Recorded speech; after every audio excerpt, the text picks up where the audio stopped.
The AN-94 is one of the first assault rifles that you unlock in the game. In fact, it's the second, and not only is it unlocked super early at rank 10, but it is one of the most accurate, if not the most accurate, assault rifle in the entire game. And today I'm going to show you the best setup for it. But before we get into that, please consider dropping a like and a sub, it does help me out a ton. Anyways, the setup is going to be your optic of choice, muzzle brake, double blue laser, and 7.62. Now on the barrel you actually have a good amount of options. You can use a suppressor if you'd like, just because the gun is so accurate that a suppressor will actually do just fine, because even though you don't get the recoil buffs from other attachments, it is just so accurate, and you know, a suppressor is just very nice to have sometimes, but usually I would just use the muzzle brake or the T-brake. And this is also a gun where you can use the muzzle booster if you'd like. I wouldn't really recommend it. You can try it if you want, but I would not recommend it. And then double blue laser is just for recoil, because the recoil on this gun is kind of unique, even though it is very minimal. And if you want to get technical with it, on Spezzy's setup sheet it says the AN-94 has multiple layers of recoil, and having 2 blue lasers is what's going to help you out the most in terms of recoil. And it also looks cool. If you want to use something else you can, like the retract stock if you want for better handling, even though you do lose a bit of accuracy, but you know, like I said, the gun is already so accurate. And then on the conversions, 7.62 is really good, just because in my opinion you kind of need the extra damage, because the base gun, if you ask me, with a fire rate of only 600 after you do the initial burst, you're going to need more damage with that low of a fire rate. And 600 is not that low, but it's just with 30 damage you're going to want to do some more, which is why you should use 7.62. And also it is worth pre-buying if you want, and if you really want to use this gun, I think you kind of have to use 7.62, because if you use this gun without 7.62 it's good, but with 7.62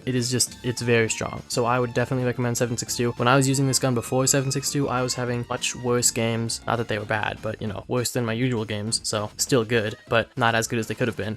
Anyways, just use 7.62 is my point. But yeah, anyways, this gun is just so good. I should have used it earlier. It is unlocked so early. It is so easy to use and so fun to use, mostly because of the initial 18,000 RPM burst with every trigger pull, which is just so nice, and it makes the gun very unique. Not to mention, it's obviously just a very powerful mechanic. But other than that, the gun also has very good minimum damage values, so it is good at range as well, because with how accurate it is and with the minimum damages, it just makes it very powerful. Even if you don't hit that initial burst, it's really easy to just laser kids from pretty far. But I do think the burst makes it so much better. The burst takes it from a strong gun to, I think, a very strong gun, because 600 RPM, in my opinion, I like faster guns, but because of that burst, it just makes it so much better and so much more fun, and your time to kill is just crazy with it. But anyways, I will not make this video too long. That is all I got to say about the AN-94. Go use it if you haven't. Thank you so much for watching. If you enjoyed, please consider dropping a like and a sub, and till next time.